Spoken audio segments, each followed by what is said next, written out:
Bonjour à tous, je vous invite à vous abonner à cette chaîne, à aimer, à partager, à commenter ces vidéos, c'est très important, c'est une manière de nous soutenir. Merci à vous tous. Et donc nous retrouvons Alexandre Cugnache. Rebonjour Alexandre Cugnache. Et donc vous nous parlez pour cette chronique étymologique, cette fois-ci, de l'émeute de la foule. Oui, chère Clémence.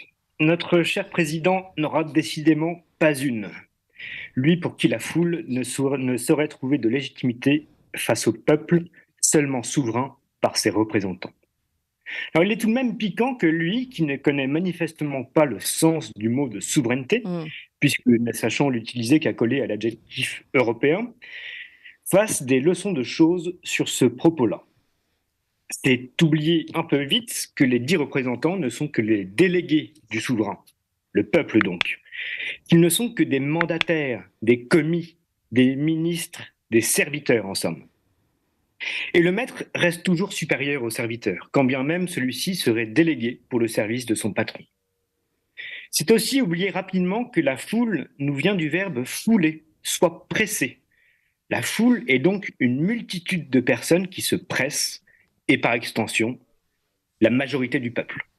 Or, il me semble que la majorité du peuple a le pouvoir de décision, in fine, en démocratie. Dans la foulée, qui elle désigne l'empreinte laissée par l'animal qui foule la terre, il s'en prend aux émeutiers.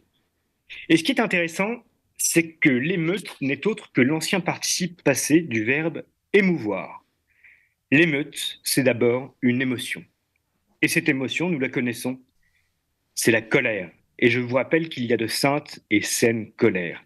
Le Christ lui-même se met souvent en colère contre les marchands du temple ou les pharisiens, engeance de vipères et hypocrites.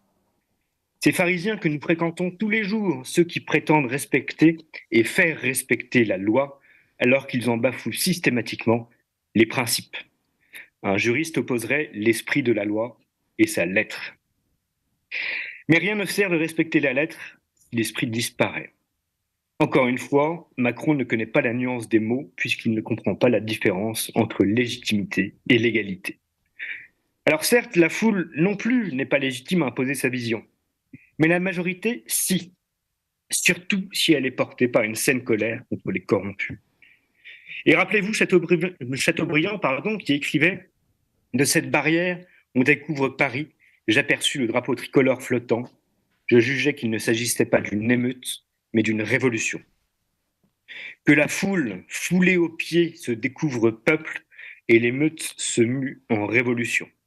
Et c'est bien le mépris de la foule, du petit peuple, qui attise sa colère. Et rappelez-vous également Bainville, dans son Histoire de France, contre l'émeute qui grondait, le gouvernement n'avait pas pris de mesures extraordinaires. Pour se défendre et pour défendre le régime, il comptait surtout sur la garde nationale. Des barricades se dressaient, les gardiens de l'ordre, au lieu de combattre l'émeute, la renforçaient.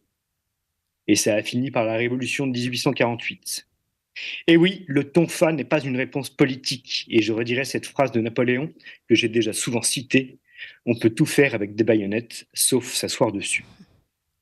Alors, si un grand peuple sans âme est une vaste foule, comme disait Lamartine, eh bien que la vaste foule des mécontents retrouve son âme et redevienne un grand peuple, le plus grand, le peuple français. Merci beaucoup, Maître Cugnache. Et puis on retiendra bien que l'émeute vient du verbe émouvoir et que donc l'émeute, c'est d'abord une émotion et une colère. Je pense que ça doit parler à beaucoup de monde aujourd'hui.